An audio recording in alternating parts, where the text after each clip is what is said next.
नमस्कार, आप देख रहे हैं प्रभात खबर। मैं हूं रजनीश आनंद। नया साल बस दस्तक देने को है और ऐसे खुशनुमा माहौल में जब सब लोग गीत संगीत में डूब चुके हैं, हमारे साथ आज हैं प्रसिद्ध गज़ल गायिका मृणालिनी अखौरी जी। सबसे पहले हम उनका अपने कार्यक्रम में स्वागत करते हैं। आपका बहुत स्वागत मृणालिनी। बहुत बहुत शुक्रिया। और जितने भी प्रभात खबर .com से जुड़े हुए दर्शकगण हैं, आप सभी लोगों को मेरा सादर नमस्कार। बहुत बहुत शुक्रिया। आप प्रभात खबर के लिए हमेशा एक ब्रांड की तरह रही हैं। ये मेरी खुशनसीबी है जी।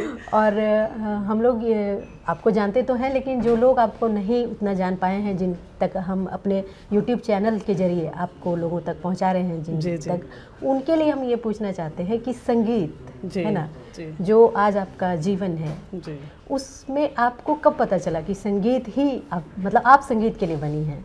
जी, वैसे तो हंसते खेलते ही शुरुआत हुई थी इस संगीतमय जीवन की। मेरे फादर श्री अखौरी प्रमोद जी, वो बताते हैं कि 4 साल की उम्र की मैं जब रही होंगी तो मैं बस ऐसे ही खेलते कूदते राम तेरी गंगा मैली और ये सब सॉन्ग उस समय गाती थी। तब उन्होंने फिर सिखाना स्टार्ट किया क्लासिकल म्यूज़िक। तो उसके बाद फिर धीरे धीरे स्टेज परफॉर्मेंस और ये करते करते फिर लगने लगा कि अब ये रूह से जुड़ चुका है संगीत, और ख़ास करके गज़ल, क्योंकि हमारे घर में माहौल था, लोग गीत गज़ल ही अधिकतर सुनते थे, भजन सुनते थे।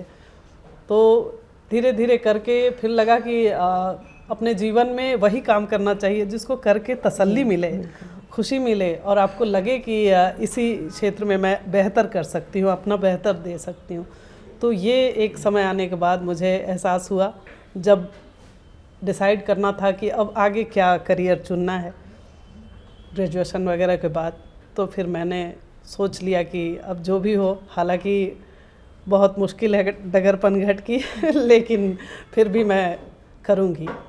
और आज बरसों बीत गए हैं शुरुआत किए हुए, तो अब आप लोगों के साथ और सभी लोगों के सहयोग से, प्यार से मैंने अपनी एक जगह बनाई है। ये ऊपर वाले का आशीर्वाद है, अपने गार्जियंस का आशीर्वाद है। जैसा कि आपने बताया कि आपके घर में लोगों की रुचि थी संगीत में, तो संगीत में उनकी रुचि थी या कोई मतलब संगीत के क्षेत्र में थे, गाते थे माँ पिताजी या कोई भी? माँ पिताजी गाते नहीं थे, शौक़ से ज़रूर गुनगुनाते थे, लेकिन मेरे नाना जी रेडियो के बड़े आर्टिस्ट थे, श्री विद्यानंद सहाय जी, और मेरी मौसी लोग गाती थी। तो एक माहौल रहा है, घर में बैठकी लगती थी हर सैटरडे संडे। तो सुनते सुनते वो सही बात है कि, लेकिन माँ पिताजी आप कहेंगे तो प्रोफेशनली नहीं रहे, लेकिन वो सुन के बता सकते थे कि तुम कहाँ गलत गा रही हो, कहाँ सही गा रही हो। आपके नाना जी थे तो एक तरह से विरासत तो जी हाँ, वो ब्लड में तो रहा है जी। और जैसे आपने बताया कि आप 4 साल की उम्र से ही गा रही हैं, जी, तो पहला स्टेज परफॉर्मेंस आपने कब दिया? एकदम से एज तो याद नहीं है मुझे, लेकिन फिर भी 5-6 साल की उम्र रही होगी जब इंजीनियर्स डे मेरे पिताजी के ऑफिस में बनाया जा रहा था, और मैं बहुत छोटी थी। वो फोटोग्राफ्स भी मेरे पास है घर में। तो मुझे पकड़ के बस बिठा दिया गया मंच पे उंगली पकड़ के, और मैंने ऐसे सिर नीचे करके अपना गाना गाया और लोगों ने काफ़ी तालियां बजाई, और तब वहाँ से मेरा उत्साह बढ़ा थोड़ा। अच्छा, तो जैसे शुरुआत आपने बॉलीवुड के गानों से किया, लेकिन गज़ल की तरफ आप कब गए? जी, वो वही घर में माहौल रहा। मेरे बड़े भैया रुपेश कुमार जी, जो कि आज सिनेमेटोग्राफर हैं मुंबई में, तो उन्हें काफ़ी शौक़ था गीत गज़लों का। तो वो सुनते थे, वो उस वक्त एल्बम कैसेट आता था, तो वो घर में लगा के छोड़ देते थे। तो सुनते सुनते गुलाम अली साहब की गज़ल, मेहदी हसन साहब की गज़ल, ये सब चलती रहती थी। तो सुनते सुनते वो बिल्कुल होता है ना कि आप जैसा देखेंगे, जैसा सुनेंगे, वैसा आपका विचार, आपका माइंड हो जाता है। तो वैसे ही बस सुनते सुनते फिर लगा कि नहीं, गज़ल में एक सुकून है जो किसी में नहीं है, और गज़ल के ज़रिए जो आप बात कह सकते हैं, अपने दिल की बात, अपने मन की बात, या जो भी समाज में चल रहा है, तो गज़ल के ज़रिए आप बहुत आसानी से आप व्यक्त कर सकते हैं। जी, गज़ल आप इतना गा रही हैं, तो कहीं से, जैसे जगजीत सिंह शायद आपके जी है ना? जी, तो मतलब आपने उनसे क्या सीखा? क्या उनसे कुछ होता है ना कि उनसे प्रभावित हैं, कुछ कॉपी किया जी, जी। या उनकी शैली से कुछ लिया? जी, जी। ऐसे जगजीत सिंह के अलावा कोई महिला गायिका हो जिनसे आप बहुत प्रभावित रही हों? जी, जी। पहली तो बात कि जगजीत सिंह साहब की जो फीलिंग्स है उनकी गायकी में, उनकी आवाज़ तो खैर कोई कॉपी नहीं कर सकता है, वो इकलौती आवाज़ थी। लेकिन उनकी फीलिंग्स एक एक लाइन में, एक एक शब्द में वो जिस तरह की फीलिंग्स डालते थे, हम लोगों को सुन के रोंगटे खड़े हो जाते थे और आँख से आंसू निकलने लग जाते थे। तो वो फीलिंग्स मैं अपनी गज़लों में डालने की कोशिश करती हूँ, बस उनको ही अपना दिल से गुरु माना है और कोशिश करती हूँ कि वो फीलिंग्स लाऊं और सफल भी होती हूँ कभी कभी, क्योंकि लोग कहते हैं कि आपकी गज़लें सुन के हम लोग डूब जाते हैं, तो ये उन्हीं का दिया हुआ ये मतलब ये बात तो सही है कि लोग कह रहे हैं कि शिष्या जो हैं जी जगजीत सिंह की, वो उनके मतलब इस पर 100% जा रही हैं। बस तो आशीर्वाद है। कैसा महसूस होता है बहुत जब कोई अच्छा ऐसा लगता है, बोलता खुशी तो? होती है। कई बार ऐसा सुनने को मिलता है जैसे हमारी आवाज़ कुछ अलग है, कुछ डिफरेंट है, तो कई लोगों का की मंशा ऐसी होती है कि मतलब अगर आप स्वीट वॉइस है आपकी, तभी आप संगीत के क्षेत्र में आप अच्छा गा सकती हैं। लेकिन ऐसे अभी के समय में आप देखें फिल्म इंडस्ट्री में या कहीं भी कि कुछ अलग आवाज़ लोग खोजते हैं और कई ऐसी आवाज़ मार्केट में चल रही है जो थोड़ी अलग है और कई ऐसे गाने मार्केट में आ रहे हैं। तो कई लोगों ने ऐसा मजाक भी उड़ाया है या कई बहुत झेला है मैंने तो कई लोगों का कहना रहा कि ऐसी आवाज़ है ये वो। लेकिन जब मंच पे मैं बैठती हूँ और जब उन लोगों की फरमाइश आती है और मैं कोई भी, वो चाहे गुलाम अली साहब की गज़ल हो, मेहदी हसन साहब की हो या आबिदा परवीन को की हो, मैं सभी को कोशिश करती हूँ और सुनाती हूँ और लोग बहुत तारीफ़ करते हैं और बहुत पसंद करते हैं। तो गज़ल गायकी में ही ये बात है कि गज़ल में एक ओरिजिनल आवाज़ की ही ज़रूरत होती है, आप किसी को कॉपी करके उनके जैसा नहीं गा सकते हैं। वो फीलिंग्स डालना होता है, आवाज़ तो दी हुई कुदरत की होती है। तो आज यही आवाज़ जो है वो मेरी पहचान है। जी, एक चीज़ और मैं जानना चाहूँगी आपसे कि जैसे आप अलग अलग शैली में गा रही हैं, गज़ल गा रही हैं, बॉलीवुड गा रही हैं जी, और क्लासिकल भी गा रही हैं, तो आपको सबसे मतलब एक सुख जो होता है संगीत का, वो आपको क्या गाने में आता है? ऐसे तो गज़ल ही मेरे पहली रुचि है, लेकिन कभी कभी भजन गाकर भी बहुत तसल्ली मिलती है, बहुत सुकून मिलता है। पहले कला संस्कृति विभाग की तरफ से एक बहुत ही सुंदर कार्यक्रम का आयोजन किया गया था, सुबह सवेरे के नाम से वो चलता था, हर एक शनिवार को गांधी चबूतरा, वो मॉर्निंग वॉकर्स के लिए।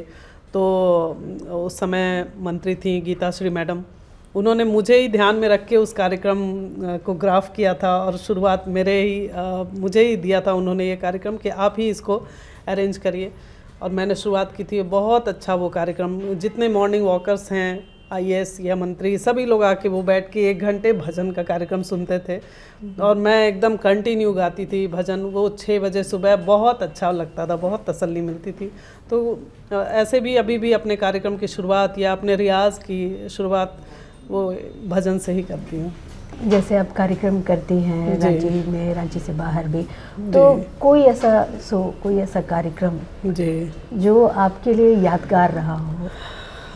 यादगार तो ऐसे कई रहा, लेकिन मेरी रिकॉर्डिंग हुई थी दिल्ली दूरदर्शन में पहली बार तो वो मेरे लिए ज़्यादा यादगार रहा, क्योंकि बचपन से छोटे छोटे हम लोग थे तो दिल्ली दूरदर्शन ही बैठ के देखते थे और उस वक्त नए साल पर या किसी ख़ास ओकेज़न पे उस वक्त जितने भी इंडिया के मशहूर गायक हैं उनका कार्यक्रम आता था और हम लोग ऐसे दिल पे हाथ रख के सुनते रहते थे कंटिन्यू, खाना पीना छोड़ के।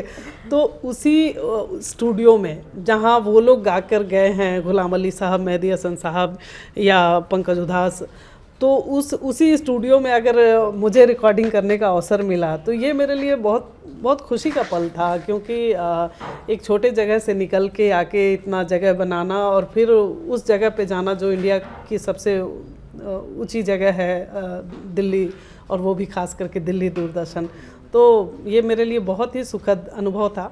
और साथ में अनूप जलोटा जी के साथ मुझे कई कार्यक्रम में उनके साथ मंच साझा करने का अवसर मिला, गया जी महोत्सव और भी कई, तो ये सब मेरे लिए बहुत यादगार है।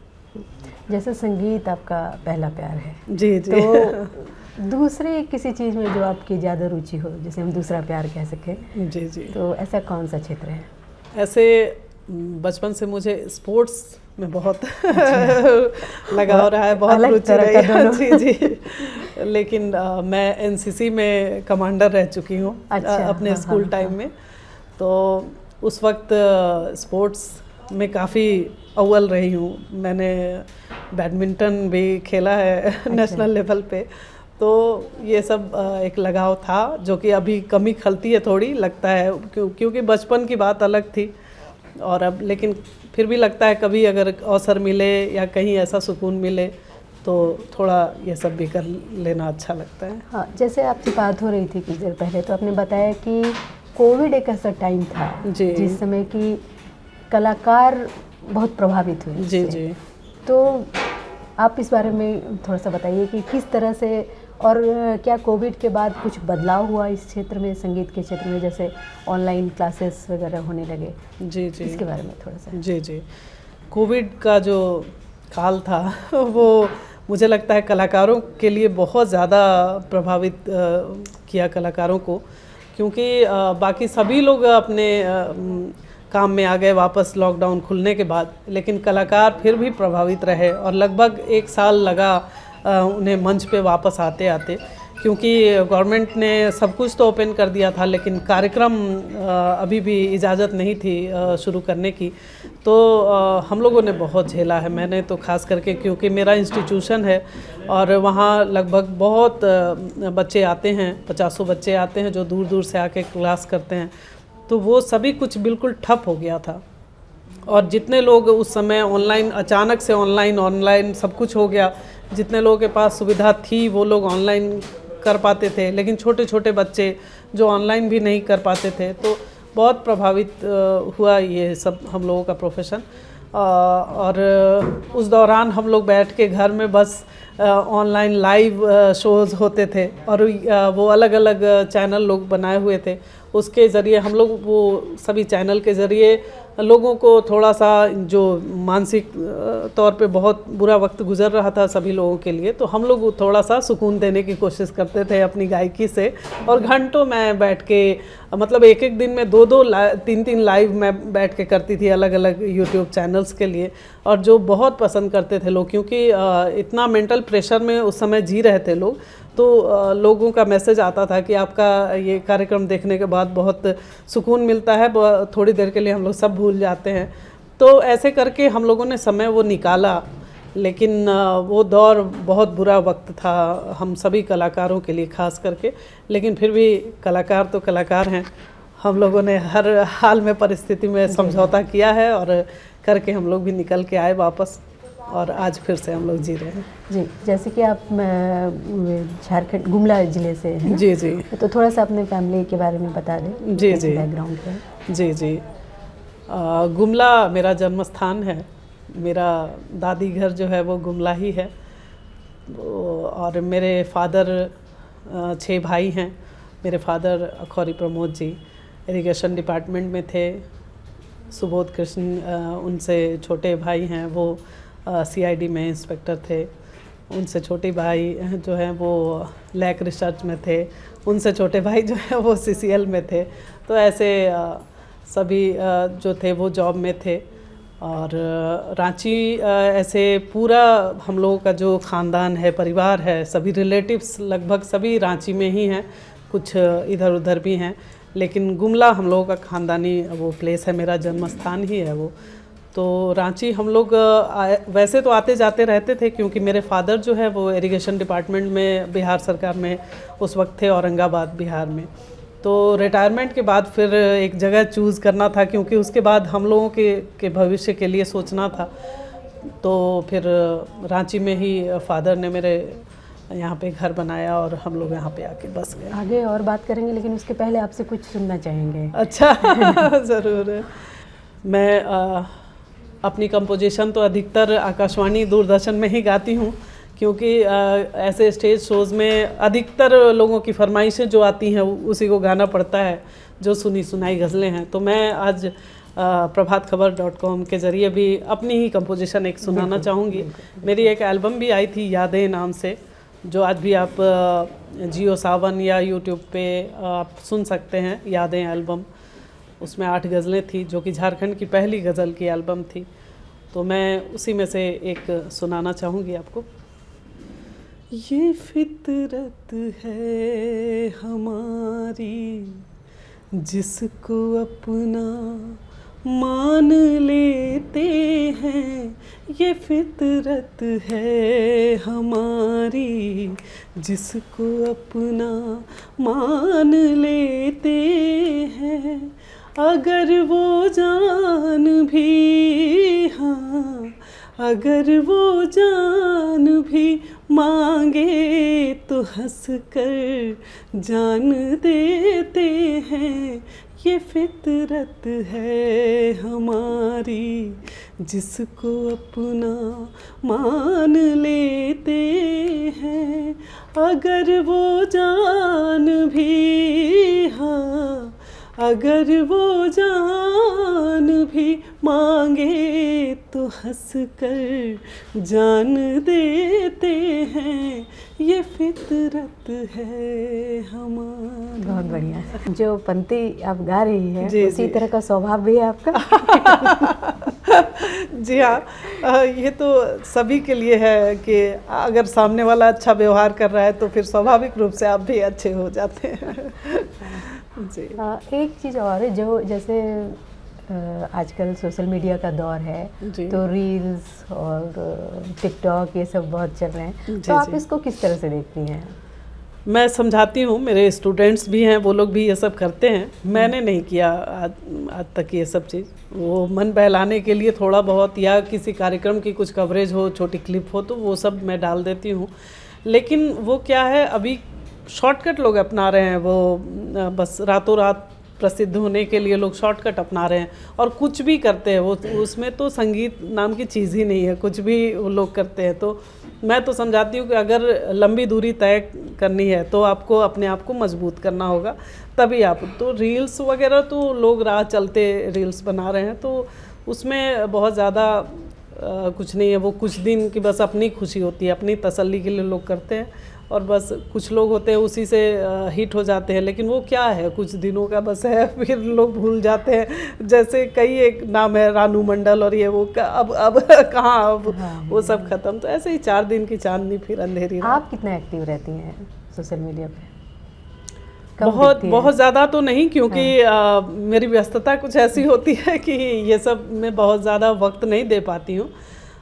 लेकिन कोविड के समय से काफ़ी जुड़ी रही, तो इसलिए फॉलोअर्स हैं, काफ़ी हैं। तो अगर कुछ कुछ दिनों पे ही बस मेरे कार्यक्रम की कुछ झलकी होती है तो मैं अपलोड कर देती हूँ, तो लोग वही देख के खुश होते हैं और मुझे भी तसल्ली मिलती है, क्योंकि बहुत ज़्यादा ये सब के लिए वक्त नहीं मिल पाता है अब काम के दौर में। मैं आपसे पूछना चाहती हूँ कि आपके नाना बहुत बड़े कलाकार थे, तो उनकी क्या खूबी आपको सबसे ज़्यादा पसंद थी? मेरे नाना जी श्री विद्यानंद साय जी, उनकी खासियत ये थी कि वो कुछ भी नहीं सोचते थे कि कोई आया है या बैठा है या मुझे सुन रहा है या नहीं सुन रहा है। वो अकेले में बैठ के वो अपना हारमोनियम वो रखते थे बिस्तर के पास, और वो निकाल के बैठ जाते थे और वो घंटों अपना गुनगुनाते रहते थे, रियाज़ करते रहते थे, कंपोज करते रहते थे। हम लोग कभी आना जाना होता था तो हम लोग जाके खड़े होके बस थोड़ी देर सुन लेते थे और फिर निकल जाते थे। तो उनकी ये खासियत मुझे अच्छी लगी, जिसे मैंने फॉलो किया है। और अभी मैं भी अपना रूम बस बंद कर लेती हूँ शाम होते और फिर हारमोनियम लेकर बैठ जाती हूँ। उसके बाद कोई आया गया तो उन्हें पता है कि अभी इनका रियाज़ का टाइम है, तो फिर मैं भी वैसे ही घंटों बैठ के फिर रियाज़ करती रहती हूँ। तो ये मैंने उनके चीज़ को फॉलो किया। मृणालिनी जी, आपने बताया कि आपका जन्म गुमला में हुआ और आपने पूरा संगीत जो है, आपका संगीत का जीवन वो झारखंड में ही चला है, और आपने दिल्ली तक में परफॉर्म किया है। और आपकी संगीत के जो इन्होंने भी सुना होगा, निश्चित तौर पे हम लोग सुन के आपके फ़ैन हो गए हैं, तो जो संगीत को चाहने वाले होंगे वो भी आपको दूर दूर तक जानते ही होंगे ज़रूर। मैं ये जानना चाहता हूँ कि झारखंड में, जैसा कि आप पहली बार आपने ही गज़ल का एल्बम निकाला था। जी जी। झारखंड में और कौन कौन से ऐसे सिंगर हैं जो आपको प्रभावित करते हैं यहाँ के, वो लोकल हों या नेशनल लेवल के जो भी हों, उनके बारे में कुछ बताइए जरा आप। जी जी, कई आर्टिस्ट रहे, मेरे आने से पहले भी कई रहे, लेकिन यहाँ की जो कला संस्कृति है, यहाँ का जो फोक है, उसको मुकुंद नायक जी ने काफ़ी देश विदेश में फैलाया है, बढ़ाया है। तो मैं उनसे काफ़ी प्रभावित रही हूँ और वो भी मुझे बहुत मानते हैं और हमेशा उनका साथ मिलता है, सहयोग मिलता है। तो उनकी गायकी मुझे बहुत पसंद है और उन्होंने झारखंड का नाम पूरे देश में रोशन किया है, इसलिए मैं उनसे काफ़ी प्रभावित हूँ। उसके बाद झारखंड में क्लासिकल म्यूज़िक को श्री श्यामा प्रसाद नियोगी जी ने काफ़ी बढ़ावा दिया है और अभी भी बच्चों को काफ़ी अच्छे गाइडेंस में वो आगे बढ़ा रहे हैं, तो मैं उनसे भी काफ़ी प्रभावित रहती हूँ। खास करके आपका जुड़ाव रहा है गुमला से, तो यहाँ का फोक सिंग जो है, जो नागपुरी गायकी जो है, और यहाँ के जितने भी और भी लोक संगीत के बारे में है, मैं जानना चाहूँगा कि उनका आप किस तरह से देखते हैं भविष्य। खास करके हालांकि 2 पद्मश्री यहाँ अवार्डेड हैं, एक मुकुंद नायक जी हो गए और मधु मंसूरी हंसमुख हो गए, लेकिन फिर भी इसका भविष्य कहाँ देखते हैं? अब जब लगातार आप देख रहे हैं कि अब नए दौर के गीत संगीत आप सामने आ रहे हैं, चाहे वो भोजपुरी की बात हो, नागपुरी की बात हो या फिर अन्य संगीत पर, कैसा भविष्य देखती हैं इसमें? जी जी, कठिन तो है, थोड़ा कठिन है, क्योंकि मुझे लगता है कि झारखंड सरकार थोड़ी सी उदासीन होती है इस मामले में। उनका सहयोग बहुत ज़रूरी होता है कि अगर आप किसी भी राज्य की संस्कृति, कला संस्कृति को आप पूरे विश्व में फैलाना चाहते हैं, तो वहाँ से सपोर्ट बहुत ज़रूरी होता है, जो कि थोड़ा सा कम है मुझे जैसा लगता है। क्योंकि बाकी राज्यों में देखिए, वहाँ की कला संस्कृति को ग्रोथ करने के लिए बहुत सपोर्ट मिलता है और यहाँ फाइनेंशियली भी लोगों को बहुत प्रॉब्लम है। कला संस्कृति विभाग आज भी वही पेमेंट में चल रहा है जो कि आज से 15 साल पहले था। तो हम लोगों को मतलब मजबूरी है कि वैसे ही में कार्यक्रम करना पड़ता है, समझौता करना पड़ता है अगर आपको जीना है इस फील्ड में। तो मुझे लगता है कि अगर झारखंड सरकार थोड़ी सी कलाकारों के बारे में थोड़ा सा सोचे और थोड़ा यहाँ की कला संस्कृति के ज़रिए यहाँ के लोगों को जाना जाए, तो मुझे लगता है कि धोनी ने झारखंड को पूरे विश्व में एक मुकाम दिया है, जिससे लोग जानने लगे हैं कि हाँ, रांची और झारखंड एक जगह है।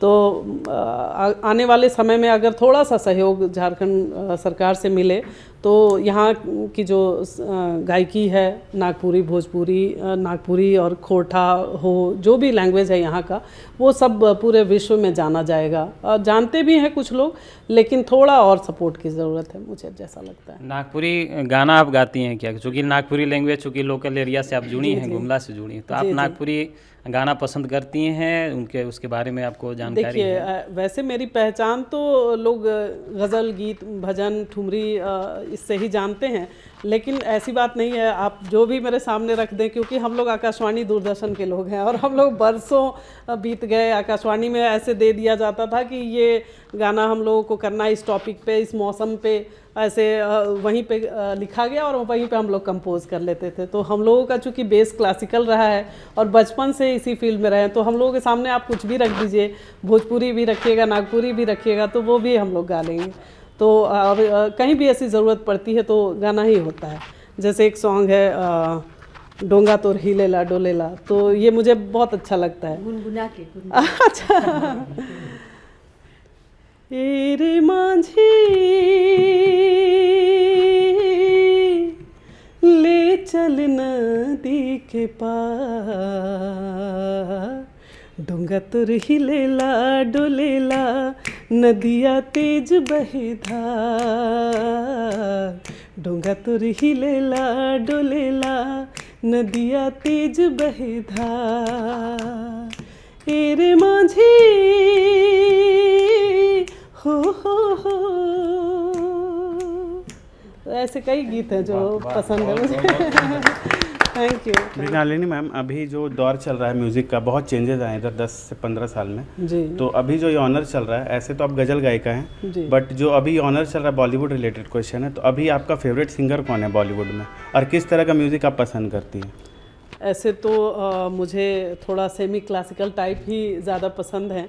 बॉलीवुड में हालांकि जो पुराना दौर था, रफ़ी साहब, किशोर कुमार साहब, इन लोगों के गीत ज़्यादा पसंद थे, लता जी के। तो लेकिन आज के दौर में क्या है कि थोड़ा सा सूफियाना माहौल हुआ है, थोड़ा सा परिवर्तन हुआ है। बीच में थोड़ा रैप और पॉप ज़्यादा आ गया था, लेकिन अभी थोड़ा सा सूफियाना हुआ है।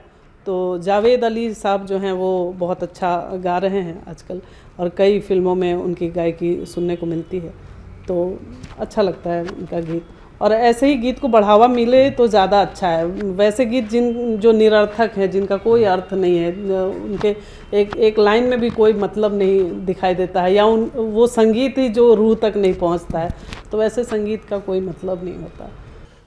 मैम एक सवाल है कि सिंगिंग जो है एक मतलब पैशन से ज़्यादा हॉबी है जी, कि हर कोई घर में कोई ना कोई सिंगर तो रहता ही है। जी जी। तो मतलब अगर किसी बच्चे में ये टैलेंट है या कोई यूथ है उसमें ये टैलेंट है, झारखंड के पर्सपेक्टिव से बात कर रहा हूँ, तो उस टैलेंट को मतलब उसको पता नहीं है कि हमको कैसे उसको निखारना है, किसके पास जाना है, कैसे शुरू करना है इस चीज़ को। वो बाथरूम सिंगर या फिर ऐसे ही बन के ही रह जाता है। तो उसको डेवलपमेंट के लिए उसके कुछ आइडियाज़ हैं कि वो कैसे आगे बढ़े? देखिए, बच्चा तो उसका जो भी गुण होता है वो 2.5-3 साल तक में आपको दिखने लग जाता है, पता चलने लग जाता है। तो पेरेंट्स की ही सबसे बड़ी ये जिम्मेवारी होती है कि अगर बच्चे में जो भी थोड़ा सा ज़्यादा दिखाई पड़ रहा है, जो भी आर्ट, अगर आर्ट लाइन से है या पढ़ाई में भी होगा तो वो भी पता लगने लग जाता है। तो अगर वो आर्ट लाइन में थोड़ा है तो वो गुनगुनाएगा या गाने बजेंगे तो उस पर डांस करेगा। तो ये सब गार्जियन के जिम्मेवारी होती है कि उसे देखकर आगे बढ़ाएं। और ऐसे जो भी सीखना चाहते हैं तो ऐसे कई संगीतालय हैं जहां आप डांस भी, क्लासिकल है, वेस्टर्न है, कई तरह के डांस हैं या गायकी भी है, वो सिखाया जाता है। जैसे रांची में कुछ ऐसे स्पेसिफिक कोई है जिनका नाम आप लेना चाहती हो, जिनके पास जाए लोग तो कुछ सीख ले, तो है तो बता सकते हैं? तो जी, ऐसे तो डांस के लिए तो विपुल नायक जी हैं, जिनके यहाँ क्लासिकल और लाइट दोनों बहुत अच्छा सिखाया जाता है डांस। और गायकी के लिए अगर चाहें तो आप हमारे संस्थान में भी आ सकते हैं। तरन्नुम संगीत संस्थान अंतु चौक मुराबादी में है, जहाँ मैं बरसों से 22-23 वर्षों से सिखा रही हूँ। और ऐसे और भी हैं, श्यामा प्रसाद जी हैं, वो भी काफ़ी अच्छा वो सिखा रहे हैं, बरसों से वो भी सिखा रहे हैं। तो आप चाहे तो जा सकते हैं। और कुछ दिन की गाइडेंस, मुझे लगता है ना कि अभी का जो वक्त चल रहा है, अभी के जो स्कूल में जो माहौल मिल रहा है बच्चों को, तो मुझे लगता है कि अगर संगीत की शिक्षा कुछ दिन के लिए भी दे दी जाए ना, 2 साल 3 साल, कुछ दिन के लिए भी, तो वो बच्चा जो है ना वो एक मतलब अच्छा इंसान बन सकता है। उस मतलब ऊपर से लेके अंदर तक वो नीट एंड क्लीन हो जाता है। संगीत में ऐसा प्रभाव है, क्योंकि हम लोग जब अगर संगीत सिखाते हैं तो सिर्फ गायकी ही नहीं सिखाते हैं, एक अच्छा इंसान बनने का क्या गुण होता है, आप बात कैसे करें, लोगों के साथ व्यवहार कैसे करें, ये सारे चीज़ मैं भी सिखाती हूँ। छोटे बच्चे ही नहीं, बड़े लोगों को भी सिखाती हूँ। तो वो धीरे धीरे क्या होता है कि फिर वो एक सभ्य रास्ते पर चलते हैं, उनके विचार अच्छे हो जाते हैं, व्यवहार अच्छे हो जाते हैं। मृणालिनी जी, सोशल मीडिया पर आप काफ़ी कम एक्टिव रहती हैं। जी। जुलाई के बाद से आपने कोई वीडियो भी नहीं डाला जी। आज के ज़माने में ऐसा क्यों?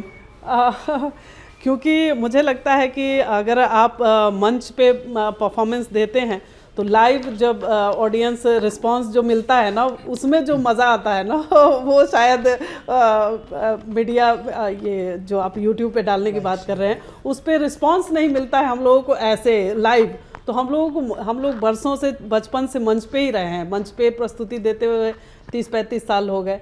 तो वो जो अनुभव होता है ना, सामने जो रिस्पांस मिलता है, तो उसमें मुझे बहुत आनंद आता है। तो मैं एक्चुअली, ये तो बहानेबाजी हो गई लेकिन सच बताऊं तो थोड़ी व्यस्तता होती है। कभी कार्यक्रम में कहीं बाहर जाना पड़ता है। ऑल ओवर इंडिया में मेरे कार्यक्रम होते हैं, अधिकतर गवर्नमेंट के। तो वैसे में क्या होता है कि वक्त नहीं मिलता है, व्यस्तता होती है। मैं यहाँ महिला महाविद्यालय में भी संगीत विभाग में असिस्टेंट टीचर हूँ, तो वहाँ आधा दिन वहाँ चला जाता है। फिर झारखंड कला मंदिर कला संस्कृति विभाग में भी 15-16 साल से वहाँ पे टीचर हूँ। तो फिर आधा दिन उधर गुजर जाता है, तो ऐसे में थोड़ा वक्त कम मिलता है ये सब चीज़ के लिए। लेकिन जब भी वक्त मिलता है और क्लिपिंग मेरे पास होती है तो मैं ज़रूर अपलोड करती हूँ आप सभी लोग। डाला कीजिए। जी जी ज़रूर ज़रूर, कई लोगों की शिकायत होती है लेकिन मैं आज आपने कहा है तो मैं ज़रूर डालूँगी अब कुछ दिन में। एक चीज़ आपसे और मैं पूछना चाहूँगा थोड़ा कि पीनाज मसानी गज़ल बहुत बड़ी गज़ल गायिका थी, और आपके बारे में भी मैंने किसी सुना था कि रांची की पीनाज मसानी है या झारखंड की पीनाज मसानी है, तो ऐसा जब कोई कहता है तो आपको कैसा लगता है, और पीनाज मसानी आपको कितनी पसंद अभी थी? भी आप बोल रहे हैं तो दिली खुशी हो रही है अच्छा लग रहा है, क्योंकि बचपन से हम लोगों ने इन लोगों को सुन के ही अपने अंदर उनकी खूबी को डालने की कोशिश की है। तो ऐसे जो भी लोग ऐसा बोलते हैं उनका बहुत बहुत शुक्रिया तहे दिल से। लुक आपने उन्हीं के जैसा मतलब रखने की कोशिश की है। कुदरती है, मैंने लुक वाइज किसी को फॉलो नहीं किया, ये मेरा अपना है, ऊपर वाले ने बस जैसा बनाया है उसको मेंटेन करने की कोशिश करती हूँ। कुछ भी ऐसा बनावटीपना मेरे किसी भी चीज़ में आपको नहीं दिखेगा, क्योंकि मुझे लगता है कि आप अपने आपका जो काम है वो बोलता है, आप अपने कला से जाने जाते हैं, तो मैंने इसको फॉलो किया है थोड़ा सा। लेकिन लोग अगर पीनाज मसानी जी से मेरी तुलना करते हैं तो ये मेरी खुशनसीबी है अगर मैं उनका थोड़ा सा भी अंश ले सकूं। Thank you so much. आप सब ने अभी सुना डॉक्टर मृणालिनी अखौरी जी को, उन्होंने हमें इतना समय दिया, इसके लिए उनका बहुत धन्यवाद। प्रभातखबर.com, विश्वास वही, रफ्तार नहीं।